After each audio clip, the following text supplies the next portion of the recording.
அரசினர் தனி தீர்மானம். மாண்புமிகு முதலமைச்சர் அவர்கள்.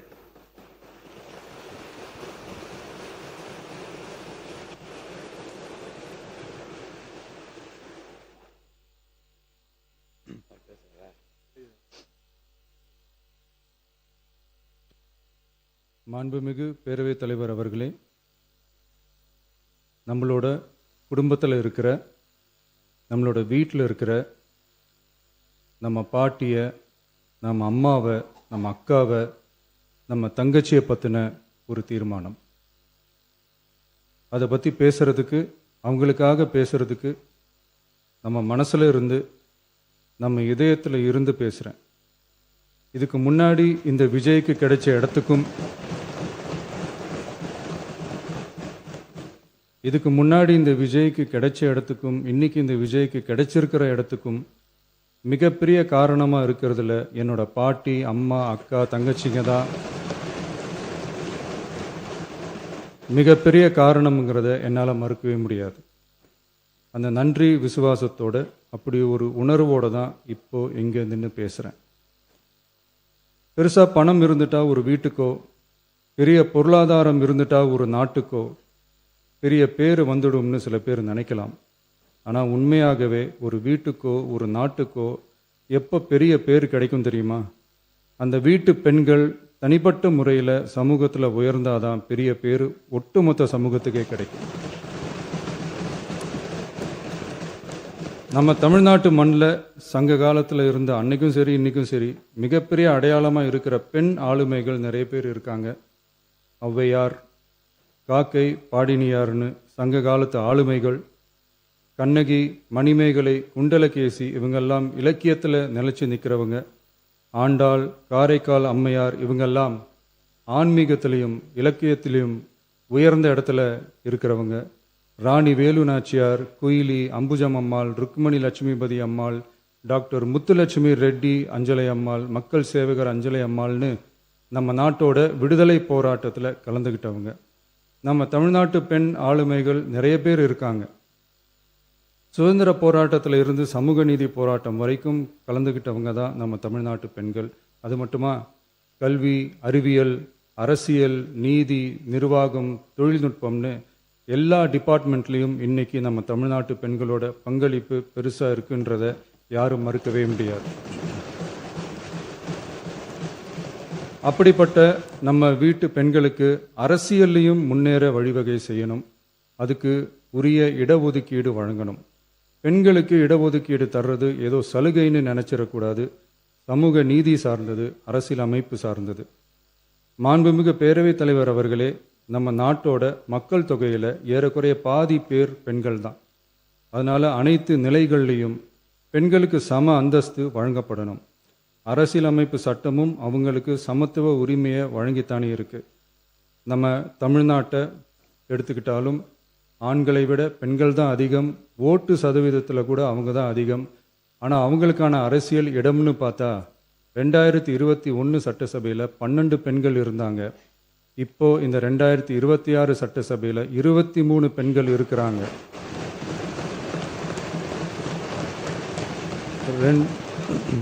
ரெண்டு மடங்கு ஆகி இருக்கு. ஆனாலும் சதவீத கணக்குப்படி பெருசாக உயரலை.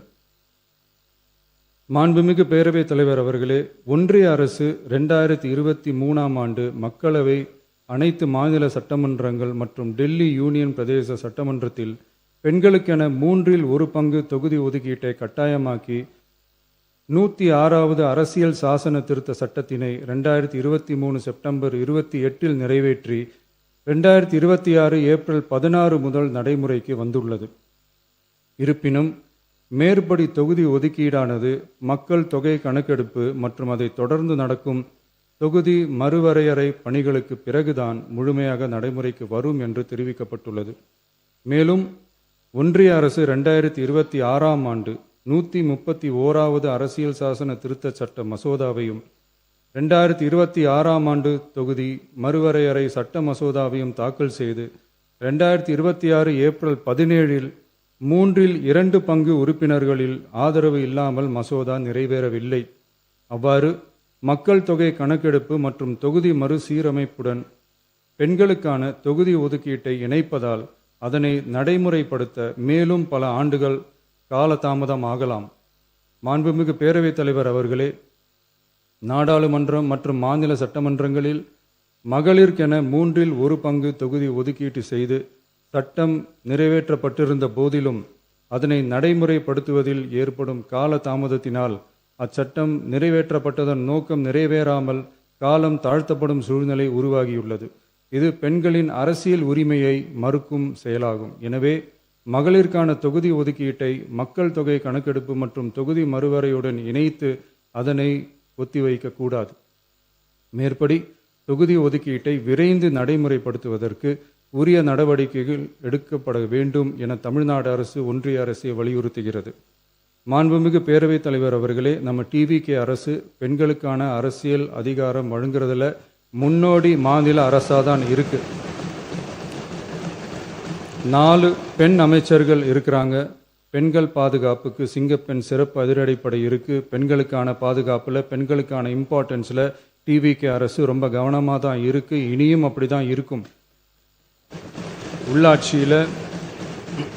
உள்ளாட்சியில் பெண்களுக்கு 50% இடஒதுக்கீடு கொடுத்ததும் இன்னைக்கு ஆயிரக்கணக்கான பெண்கள் மக்கள் பிரதிநிதிகளாக மாறி இருக்காங்க. அவங்களோட தலைமை பண்பும் ப்ரூவ் ஆகி இருக்கு. அதே மாதிரி பெண்களோட வெற்றியை சட்டமன்றத்திலையும் பார்லிமெண்ட்லையும் எக்ஸ்டெண்ட் பண்ண வேண்டிய நேரம் வந்துருச்சு.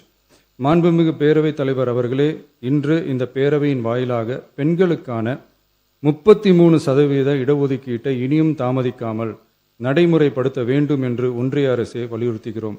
இது பெண்களுக்கான சலுகை இல்லை, இது அவர்களுடைய ஜனநாயக உரிமை. இது ஒருவருக்கான வெற்றி அல்ல, இது இந்திய ஜனநாயகத்தின் வெற்றி.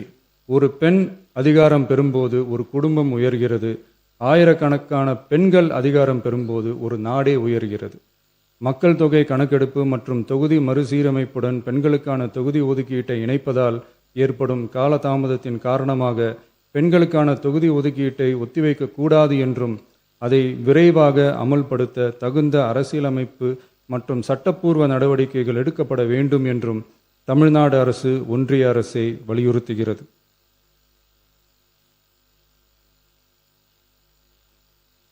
மாண்புமிகு பேரவைத் தலைவர் அவர்களே, டீலிமிட்டேஷன் தொடர்பான ஆலோசனை கூட்டம் தமிழ்நாட்டு மக்களவை மற்றும் மாநிலங்களவை உறுப்பினர்களுடன் தமிழ்நாடு அரசால் நமது தலைமையில் 8/8/2026 அன்று கலைவாணர் அரங்கத்தில் நடந்துச்சு. அந்த கூட்டத்தில் தமிழ்நாட்டை சேர்ந்த அனைத்து மக்களவை மற்றும் மாநிலங்களவை உறுப்பினர்களுக்கும் அழைப்பு விடுக்கப்பட்டு இந்திய தேசிய காங்கிரஸ் கட்சியின் 11 உறுப்பினர்களும், விடுதலை சிறுத்தைகள் கட்சியின் 2 உறுப்பினர்களும், இந்திய கம்யூனிஸ்ட் கட்சியின் 2 உறுப்பினர்களும், மார்க்சிஸ்ட் கம்யூனிஸ்ட் கட்சியின் 2 உறுப்பினர்களும், இந்திய யூனியன் முஸ்லீம் லீக் கட்சியின் உறுப்பினரும் மற்றும் மறுமலர்ச்சி திராவிட முன்னேற்ற கழகத்தின் உறுப்பினரும் என 6 கட்சிகளை சேர்ந்த உறுப்பினர்கள் பங்கேற்றாங்க. இந்த கூட்டத்தில் டீலிமிட்டேஷன் தொடர்பாக விரிவாக ஆலோசிக்கப்பட்டுச்சு. அந்த ஆலோசனையில் டீலிமிட்டேஷனால் தமிழ்நாடு மற்றும் தென் மாநிலங்களுக்கு ஏற்படக்கூடிய பாதிப்புகள் குறித்தும் அதை சரி செய்யறதுக்கான வழிமுறைகள் குறித்தும் விவாதிக்கப்பட்டு இறுதியில் டீலிமிட்டேஷன் தொடர்பாக சட்டமன்றத்தில் ஒரு தீர்மானம் இயற்றலாம்னு முடிவானுச்சு. மாண்புமிகு பேரவைத் தலைவர் அவர்களே, இந்தியாவில் 1952ஆம் ஆண்டு முதல் பொது தேர்தல் நடத்தப்பட்டது. அது தொடர்ந்து ஒவ்வொரு 10 ஆண்டுகளுக்கு ஒரு முறை நடத்தப்படுற சென்சஸ் டீட்டெயில்ஸ் படி மக்களவை மற்றும் சட்டப்பேரவை தொகுதிகளின் எண்ணிக்கையை மறுசீரமைப்பு செஞ்சு 1976 வரை தேர்தல்கள் நடத்தப்பட்டது.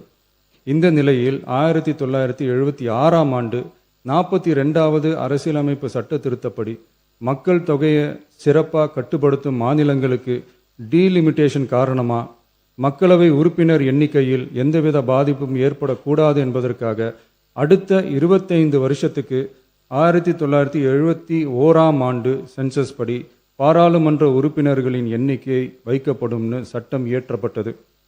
அதை தொடர்ந்து அதே நிலையை முன்னிறுத்தி 84வது மற்றும் 87வது அரசியலமைப்பு சட்ட திருத்தம் 1971 சென்சஸ் படி மக்களவை தொகுதிகள் நிலைநிறுத்தப்பட்டன.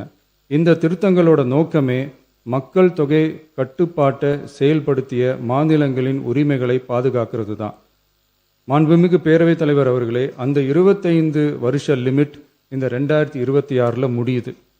இதை முன்னிட்டு கடந்த 50 வருஷமாக இருந்து வந்த டீலிமிட்டேஷன் தடையை அகற்றி 2011 சென்சஸ் அடிப்படையில் மக்களவை மற்றும் சட்டப்பேரவை தொகுதிகளின் எண்ணிக்கையை நிர்ணயிக்க நாடாளுமன்றத்தில் ஒரு மசோதா ஏப்ரல் 2026 அறிமுகப்படுத்தப்பட்டு அந்த மசோதா தோல்வியில் முடிஞ்சது. இப்போ மீண்டும் ஒன்றிய அரசு மக்களவை உறுப்பினர்களின் எண்ணிக்கையை 50% அதிகரிக்க செய்து டீலிமிட்டேஷன் மசோதாவை அறிமுகப்படுத்த உத்தேசித்து இருப்பதா சில அரசியல் கட்சிகள் தெரிவிப்பதா கூறப்படுது.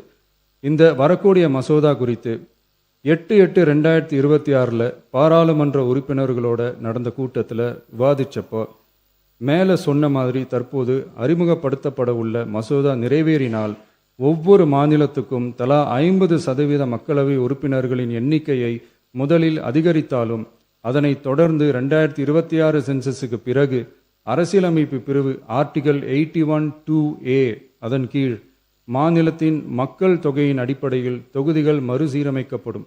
இப்படி செஞ்சா தென் மாநிலங்களின் பாராளுமன்ற உறுப்பினர் எண்ணிக்கை வெகுவா குறைய வாய்ப்பு இருக்கு.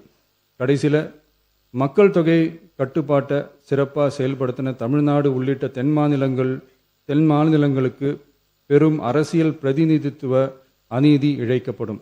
சர்வ வல்லமை பெற்றதா டீலிமிட்டேஷன் ஆணையம் இருக்கு. இந்த அதிகாரத்தை தவிர்த்து பாராளுமன்றத்திற்கே இறுதி செய்யும் அதிகாரம் இருக்க வேண்டும் என்ற கருத்தும் முன்வைக்கப்பட்டது.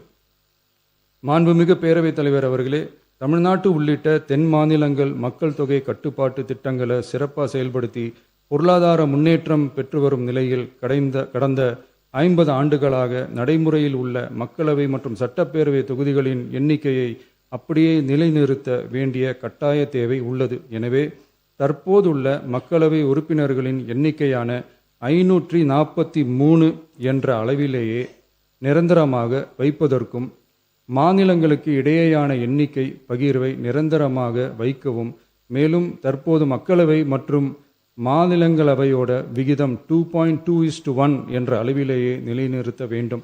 அதற்கு தேவையான மற்றும் உரிய சட்ட திருத்தங்கள் பாராளுமன்றத்தில் கொண்டு வர வேண்டும் என்ற கருத்தை ஒருமனதாக தீர்மானிக்கப்பட்டுச்சு.